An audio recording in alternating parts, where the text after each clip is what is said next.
नमस्कार दोस्तों। और ये आज की इस कहानी का नाम है जेठानी। मम्मी जी, आखिर मैं अकेली कब तक जिम्मेदारी निभाती रहूं? आपकी एक बहू और भी है, उसे भी तो कहिए। वो तो कभी साथ में मिलकर चलने विश्वास ही नहीं करती। बोली वही बड़ी बहू मेघा ने अपनी सास माया जी से कहा। अरे तो कोई एहसान तो नहीं करती हो हम पे? इस घर की बड़ी बहू हो तुम, यह सब तुम्हारी जिम्मेदारी है। तुम नहीं करोगे तो और कौन करेगा? माया जी ने जवाब दिया। मम्मी जी, मैं जिम्मेदारी निभाने से मना नहीं करती हूँ, लेकिन अब तो अति हो चुकी है। हमारा भी परिवार है, अब हमारे भी बच्चे हैं, उन्हें भी तो समय चाहिए। माँ हूँ, थोड़ा वक्त भी उनके साथ नहीं बिता पाती। आखिर मेरे अकेले के माथे पे ही सारी जिम्मेदारी क्यों? पूछी। मेघा अपनी सास से कहा, रहती तो इस मकान में तुम ही हो ना। छोटे बेटे बहू तो मेरे यहाँ रहते नहीं है, उन लोगों का तो खुद का अपना मकान है। सास बोली, तो तुम ही जिम्मेदारी निभाओगी ना? सास अपनी बहू से कहती है। माया जी ने मकान की धौंस दिखाते हुए अपनी बहू से बोली। तब बहू बोली, हाँ मम्मी जी, सही कहा आपने। वो लोग तो यहाँ नहीं रहते, पर क्यों वो कल इस मकान में अपने हिस्सेदारी नहीं लेंगे? रिश्तेदारी सारी हम निभाए, मकान का सारा मेंटेनेंस हम चुकाए, यहाँ तक कि आपकी सेवा चाकरी सब हम करें, ऊपर से उनके बच्चे को भी हम ही संभाले, और फिर भी 10 बातें हम ही सुने। भला क्यों? तो उनके बच्चे को कौन सा संभाल रही है? वो तो मेरे पास रहते हैं। दादी हूँ मैं, मन्नू और परी की। वो लोग मेरे पास 10 बार आएंगे जाएंगे। तू होती कौन है ये बातें कहने वाली? और बच्चे यहाँ जो खाते पीते हैं ना, उसके बदले में छोटी बेटी बहू महीने के 5,000 देते हैं मुझे। तुम पे भार नहीं डालते वो? मम्मी जी, पैसे आप लेती हो, मैं नहीं। और बात पैसे या फिर खर्चे की नहीं है, बात काम की है। मेरे पास अपने लिए बिल्कुल वक्त नहीं होता। आज मुझे मायके जाना था, लेकिन मैं नहीं जा पाई क्योंकि मनु की तबीयत खराब थी। जब साक्षी को पता था कि बेटे की तबीयत खराब है तो उसे यहाँ छोड़कर जाने की जगह छुट्टी ले सकती है ना। तुझे मैंने तो रोका नहीं था, मायके जाने से चली जाती, संभाल लेती मैं तो जैसे तैसे मन्नू को। सास बोली, हाँ तो आप बड़ा ही संभाल लेती मम्मी जी। मन्नू को उल्टियाँ करते देखकर तो आपके हाथ पैर फूल गए। कहाँ से मायके चली जाती मैं? उसकी तबीयत देखकर भी साक्षी उसको यहाँ छोड़कर चली गई है। हाँ, ज्यादा एहसान जताने की जरूरत नहीं है बड़ी बहू। मैंने तो तुझे रुकने के लिए कहा नहीं था। अब तू खुद यहाँ अपनी मर्जी से रुकी है तो दो बातें सुनाने की जरूरत नहीं है, कहकर माया जी अंदर कमरे में चली गई।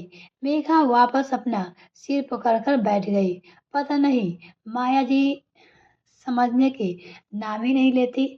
आखिर उन्हें समझाए तो समझाए कौन, कैसे?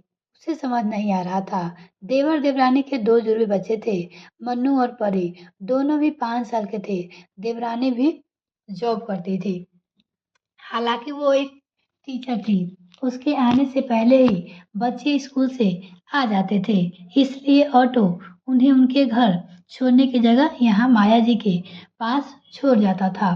पर स्कूल वो भी से आने के बावजूद भी साक्षी बच्चों को शाम को घर पे ही लेने आती थी। तब तक मेघा और माया जी ही बच्चों को संभालते थे।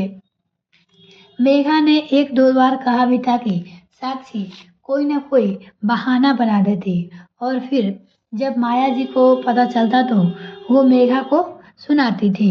अरे वो तो थक जाती है, घर का काम भी करे और बच्चे भी संभाले और नौकरी भी करे, तेरी तरह थोड़ी ना ऐसे उनकी उसकी।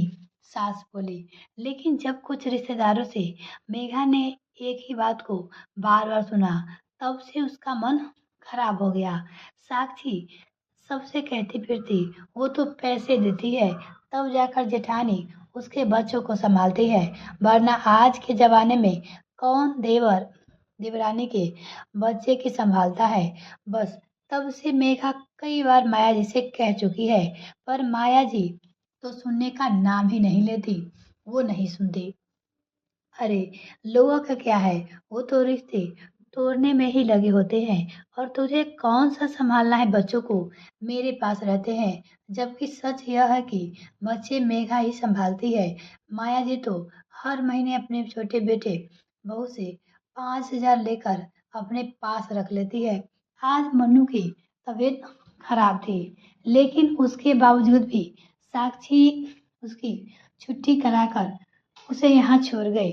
पर ऐसा नहीं कि खुद छुट्टी ले ले, जबकि उसे पता था कि आज मेघा को अपने मायके जाना है और माया जी अकेले बच्चे नहीं संभाल सकती। उसे सब पता था, फिर भी वो छुट्टी नहीं ली। जब सुबह मेघा ने इस बारे में कहा तो दबी जबान से साक्षी कह गई कि मैं पैसे लेते समय तो लेते हो, बच्चे संभालते समय जोर आता है। देवरानी जेठानी से कहा तो उसने धीरे से था, पर मेघा को सुनाई दे गया। वो उसने उसे कहने पे बाहर आ ही रही थी कि देखा, देवर गुस्से में साक्षी को घूर रहा था। दोनों पति पत्नी सुबह सुबह लड़ न पड़े, इसलिए वो चुप हो गई। आखिर मेघा ने भी ठान लिया था कि अब चाहे कुछ भी हो जाए, अब वो जिम्मेदारी नहीं लेगी। एक तो वो बच्चे की जिम्मेदारी भी निभाए और ऊपर से पैसे की धौंस भी दिखाए। सुने, जबकि माया जी पैसे तो अपने पास रखती थी, उसमें से बिल्कुल भी खर्च भी वो नहीं करती थी। खैर, जब दूसरे दिन साक्षी बच्चों को छोड़ने घर आई तो मेघा अपने सामान के साथ अपने कमरे से बाहर निकल कर आ गई। उसे सामान के साथ देखकर माया जी ने पूछा, तुम कहाँ जा रही हो? मम्मी जी, मैं अपने मायके नहीं जा पाई थी, तो आज जा रही हूँ, मेघा बोली। कहते हुए मेघा घर से रवाना हो गई। माया जी तुनकते हुए मन्नू की जिम्मेदारी लेने को तैयार हो गई, लेकिन 2 घंटे होते होते उन्होंने साक्षी को स्कूल में फोन लगा दिया कि वो आधे घंटे की छुट्टी लेकर आ जाए। अब उनसे मन्नू नहीं संभल रहा। आखिरकार साक्षी को घर लौटना पड़ा। अब उस समय साक्षी को और माया जी को दोनों मेघा पे बहुत गुस्सा आ रहा था। जब वो मायके चली गई, पर कहती क्या, उसका काम किसी को दिखता कहाँ था। लेकिन जब मेघा ने ये सब 2-3 बार किया तो अपने आप ही साक्षी को सब समझ में आ गया कि मेघा अब उसकी जिम्मेदारी नहीं लेगी। आखिर थक हार कर माया जी ने खुद ही कह दिया कि अपने बच्चे की जिम्मेदारी अब खुद ही संभालो, उनसे भी अब बच्चे नहीं संभलते। आखिर साक्षी खुद ही बच्चे को छुट्टी के बाद घर पे लेने आ जाती थी, अपने बच्चे को। मिलते हैं फिर नेक्स्ट में फ्रेंड, तब तक के लिए bye. Thanks for watching this video. ये कहानी आपको कैसी लगी कमेंट सेक्शन में लिखकर जरूर बताइएगा। यदि आपने अभी तक चैनल सब्सक्राइब नहीं किया तो प्लीज़ सब्सक्राइब कीजिए, साथ में बेल आइकन ताकि मेरे आने वाली और वीडियो की नोटिफिकेशन सबसे पहले आपको मिल सके। बहुत बहुत धन्यवाद।